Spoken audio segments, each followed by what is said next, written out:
A soldier of two armies. The impossible journey of Joseph Beyrle, Normandy, France. June 6, 1944, 0200 hours. The C-47 transport shuddered as flak burst somewhere in the darkness below. Staff Sergeant Joseph Beyrle, radio operator, 101st Airborne Division, checked his equipment one final time. The static line felt solid in his hand. The radio strapped to his leg, 14 pounds of vital communications equipment pulled against the harness.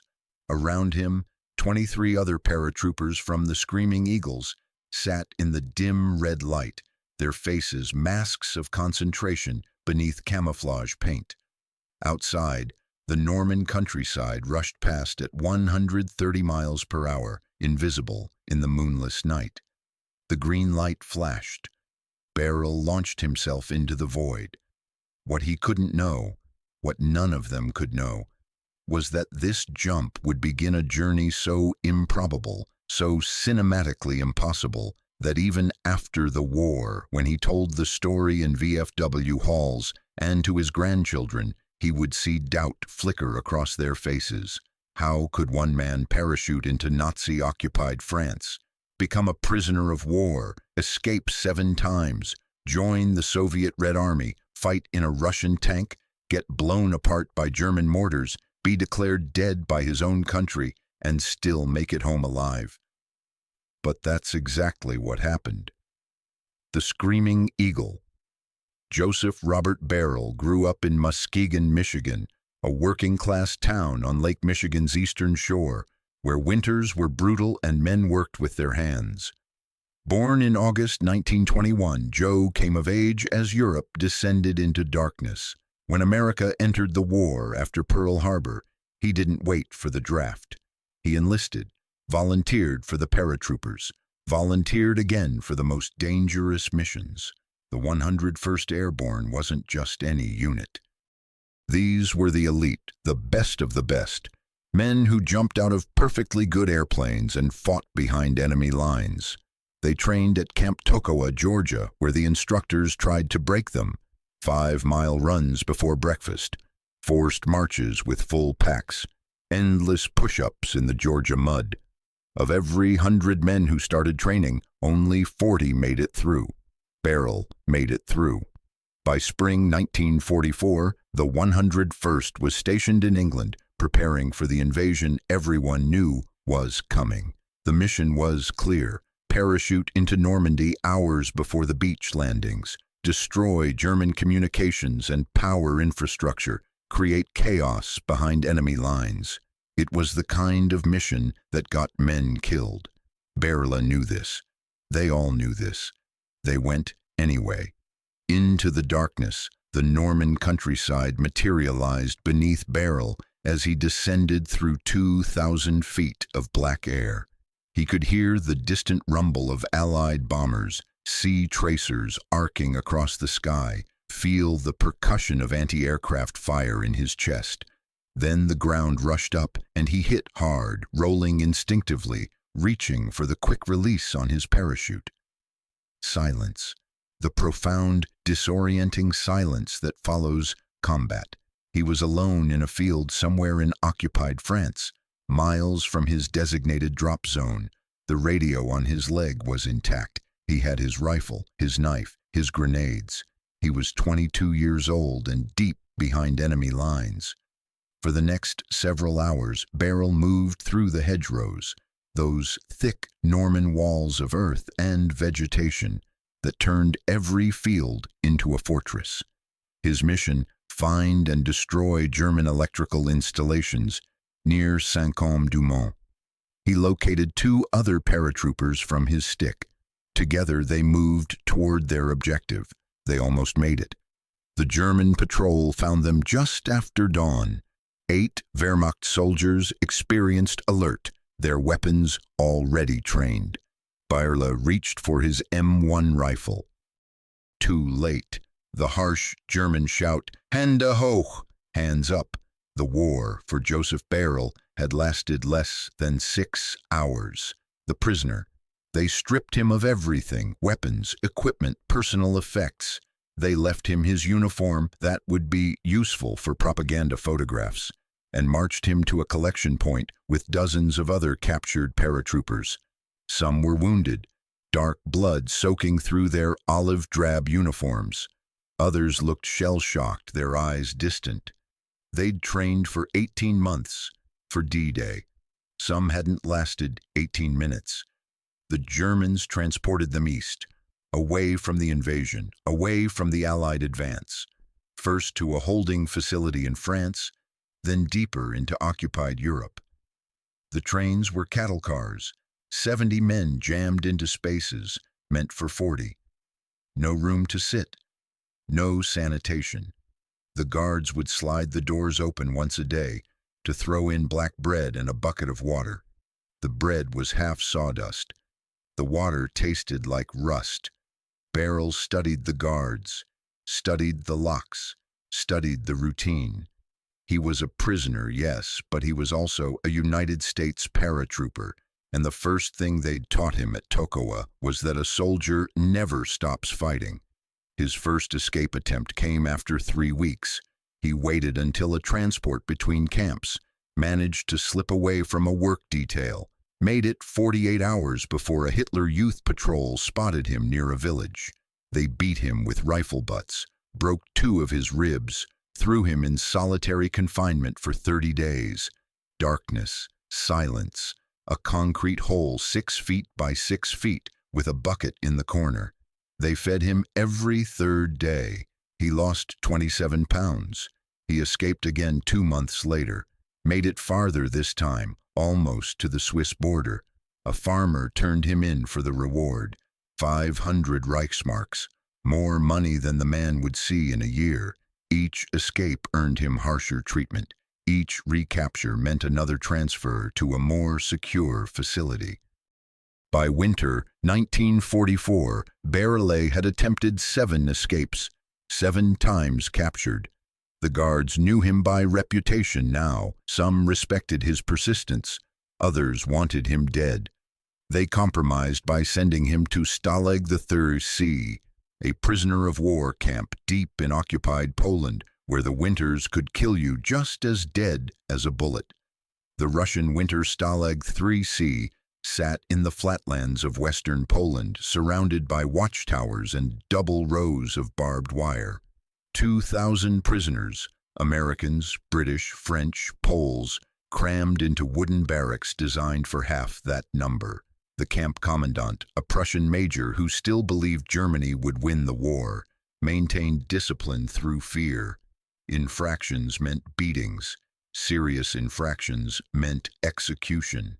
Beyrle arrived in early January 1945, just as the coldest winter in 50 years settled over Eastern Europe. The temperature dropped to 20 below zero.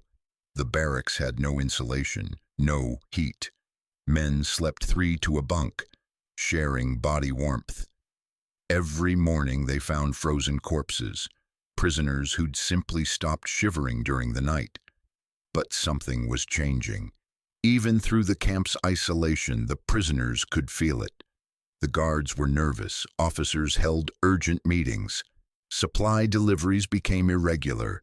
And then, on the morning of January 19th, they heard it. The distant rumble of artillery, heavy guns, getting closer.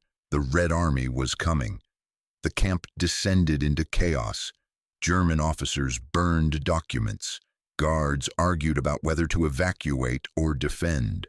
Some wanted to execute the prisoners before the Russians arrived, eliminate the evidence. Others wanted to flee west toward the American lines. The commandant, paralyzed by indecision, did nothing. Beyrle made his choice. On January 22nd, during a prisoner transfer between camps, as Soviet artillery fire thundered less than 10 miles away, Joseph Beyrle walked away from his guards. Just walked. They were too terrified of the approaching Russians to chase him.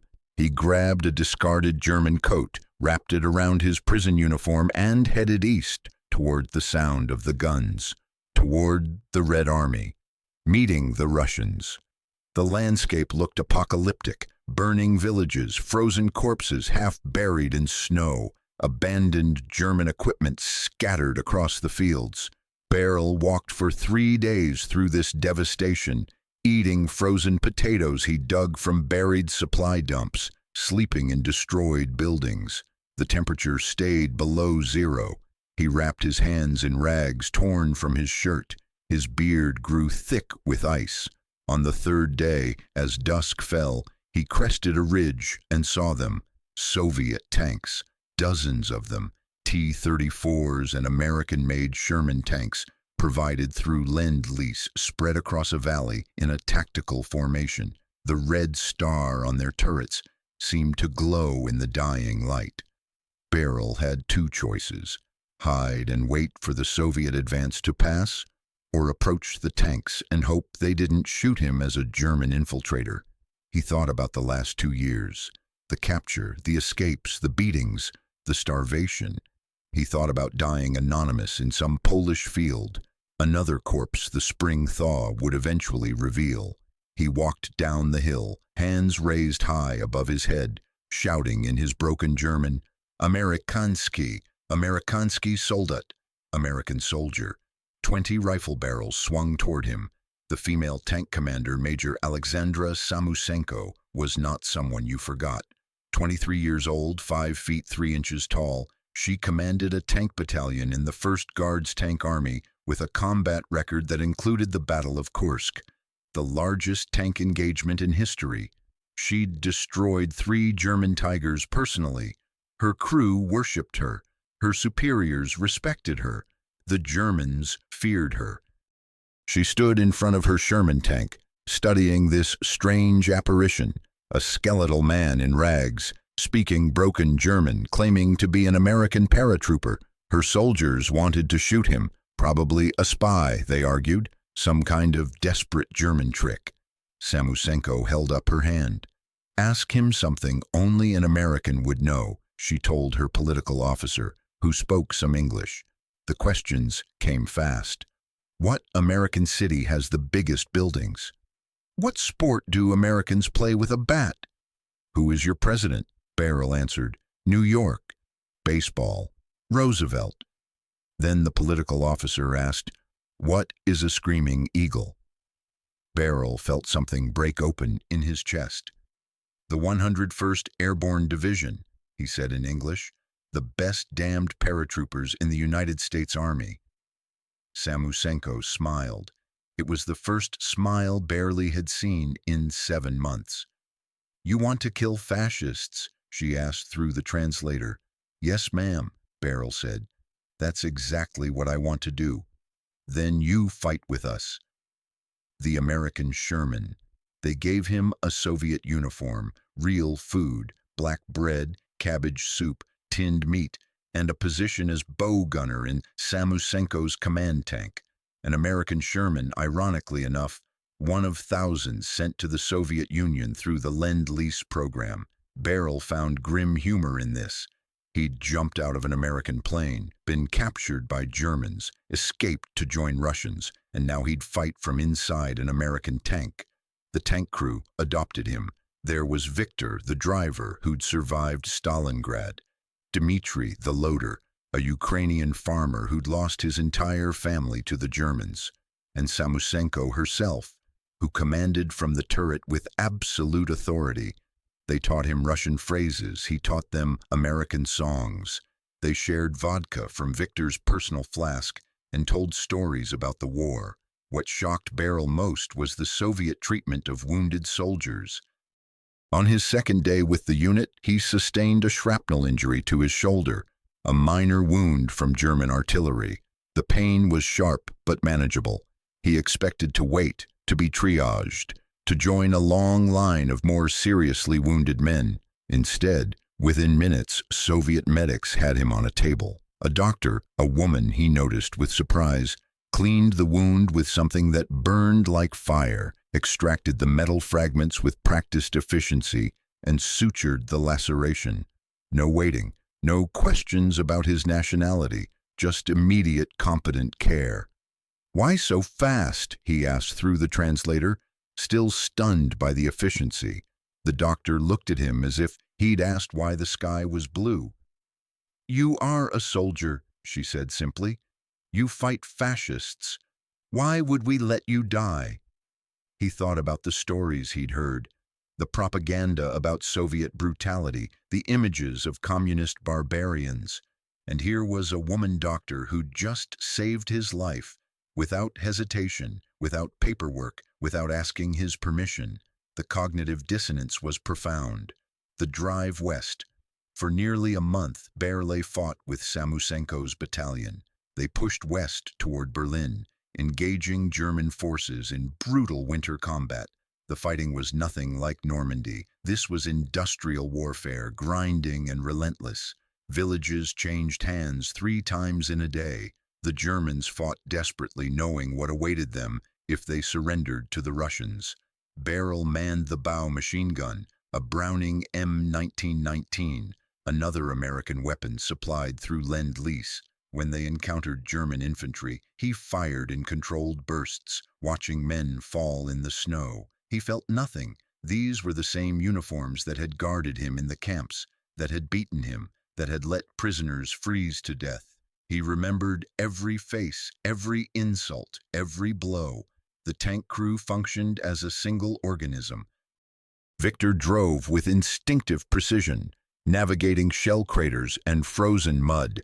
Dmitri loaded the 75mm gun with mechanical efficiency. Samusenko commanded from the turret, her voice calm even as shells burst around them. They destroyed 4 German tanks in the first 2 weeks, lost 3 Shermans from their platoon. Beyrle pulled a wounded Soviet tanker from a burning hull, carried him 200 yards to safety while German machine guns chewed up the frozen ground around them. At night, they camped in liberated villages. The local Poles would emerge from hiding, bringing whatever food they could spare: bread, preserved vegetables, sometimes a chicken. The Russians shared their rations. Beyrle saw Soviet soldiers give their own food to Polish children, saw them rebuild damaged homes, saw them treat civilians with unexpected gentleness. Nothing matched what he'd been told. Everything contradicted the simple narratives. War, he realized, was not a story of good versus evil. It was a story of human beings doing terrible and beautiful things, often simultaneously, under unimaginable pressure. The last battle, February 19th, 1945. A town whose name Beyrle never learned. German name, Polish pronunciation, Russian objective. Tactical maps showed it as a crossroads, important for logistics. Reality showed it as a collection of stone buildings and desperate German defenders. The attack began at dawn. 12 Soviet tanks advancing in formation, infantry following behind. German anti-aircraft guns firing direct fire, using flak cannons against armor. The sound was apocalyptic. Metal screaming against metal, the thunder of tank guns, the crack of small arms fire. Beyrle's Sherman took the lead position. Samusenko stood in the turret directing fire. Victor drove straight at the German positions. Dmitri loaded and fired, loaded and fired. Beyrle raked windows with machine gun fire, suppressing German infantry. They were 50 yards from the town center when the mortar rounds found them. The first shell hit the street beside the tank, showering the hull with shrapnel. The second hit directly in front, the blast wave slamming through the crew compartment. The third hit the turret. Beyrle saw Samusenko fall, saw Victor slump over the controls, felt something hot tear through his own chest and abdomen. The world tilted. Sound became muffled, distant. He tried to reach for his machine gun, found his hands weren't working properly, looked down and saw blood. Too much blood. His blood. The Sherman lurched to a stop. Someone was pulling him out, dragging him across frozen ground. Russian voices, urgent, more explosions. Then darkness, merciful and complete. Resurrection. Beyrle woke in a Soviet field hospital 40 miles behind the lines. His torso was wrapped in bandages that smelled of iodine and something else. Blood, his own. A Soviet nurse sat beside his cot, checking his pulse. When she saw his eyes open, she smiled and called for the doctor. They told him later that he'd lost almost half his blood, that the shrapnel had missed his heart by centimeters, that 3 other men from his tank crew were dead, including Major Alexandra Samusenko, one of the most decorated female tank commanders in the Red Army. He'd been saved by Soviet surgeons working in a converted barn, cutting metal fragments from his organs, stitching together torn tissue, transfusing blood donated by Russian soldiers who'd never met him and never would. As he recovered, Beyrle convinced the hospital staff to contact the American embassy in Moscow. This took weeks. The Soviet bureaucracy moved slowly, suspicious of an American soldier fighting in a Russian uniform. But eventually, a diplomatic courier arrived with stunning news. The United States Army had declared Staff Sergeant Joseph R. Beyrle killed in action on June 7, 1944. His family had been notified. A memorial service had been held in Muskegon, Michigan. His mother had received a folded flag. Joseph Beyrle was a dead man. The return getting undead proved complicated. The Soviets wanted to keep him, a propaganda victory, an American who'd fought alongside the Red Army. The Americans wanted proof he was who he claimed to be. The paperwork stacked up.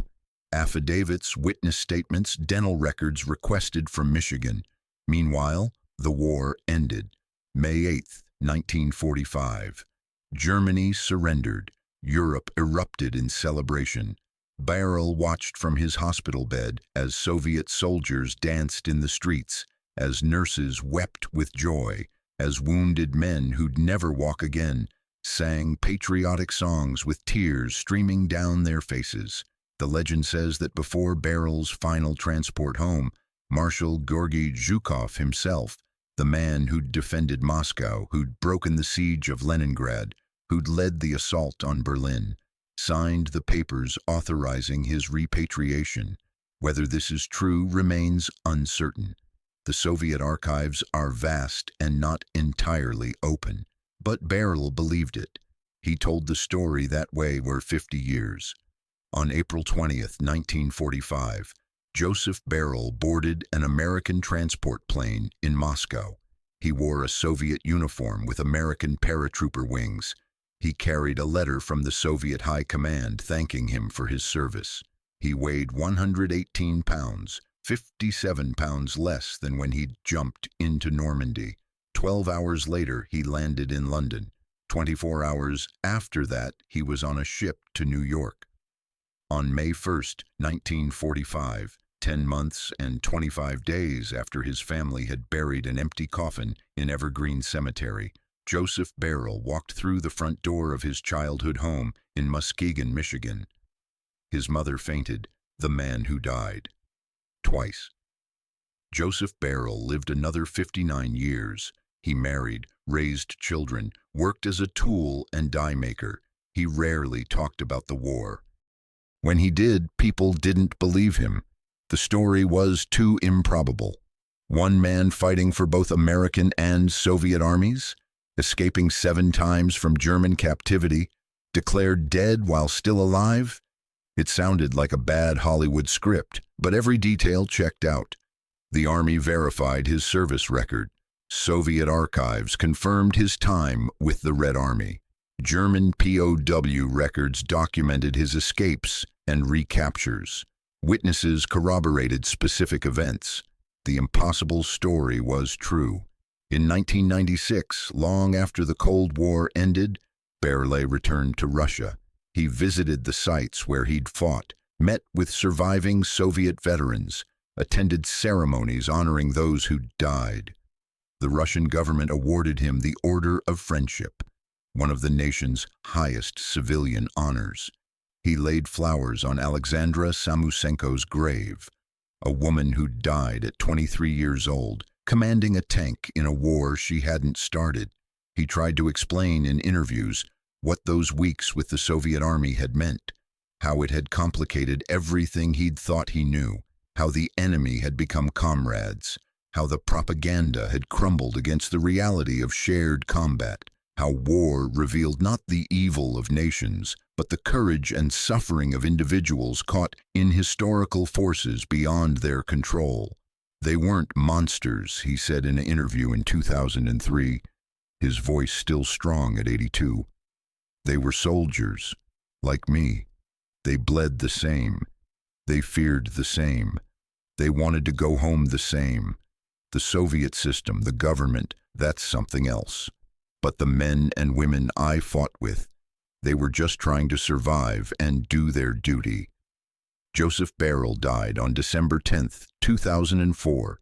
He was 83 years old. His obituary ran in newspapers across America. Most included a version of the impossible headline, "Dies Joseph Beyrle, only American to serve in both U.S. and Soviet armies in World War II." But that headline misses the real story. The real story isn't about which armies he served. It's about what happens when a man's expectations collide with reality so violently that his entire understanding of the world must be rebuilt. It's about the cognitive dissonance of being saved by people you were taught to fear. It's about discovering that courage and humanity exist everywhere, even in the midst of the century's bloodiest conflict. Joseph Beyrle jumped into darkness over Normandy as one kind of man, certain of his mission, clear in his understanding of good and evil, confident in the simple moral arithmetic of war. He returned home as someone different, harder, yes, but also more nuanced, more humble, more aware that the world refuses to arrange itself into neat categories of friend and enemy. He was a paratrooper, he was a prisoner, he was an escapee, he was a Soviet tank crewman, he was a dead man who came back to life. He was all of these things, and none of them fully. He was, in the end, simply a man who survived one of history's most improbable journeys and learned that survival sometimes means letting your certainties die so that you can live. The medal citation from the Soviet Union, translated into English, reads, "For courage and heroism displayed in combat against Nazi invaders." But there should be another medal, perhaps an impossible one, for something harder than courage: the willingness to see the humanity in those you were taught to hate, the bravery to carry that knowledge home, the integrity to tell the truth even when it complicates the story people want to hear. That's the real story of Joseph Beyrle. Not just that he fought for two armies, but that he learned something in the process that most people never do. That war's greatest casualty is not human life, but human understanding. And sometimes, if you're lucky enough, and tough enough, and open enough, you can recover what was lost and carry it home like a secret weapon against all the lies that start wars in the first place. The truth.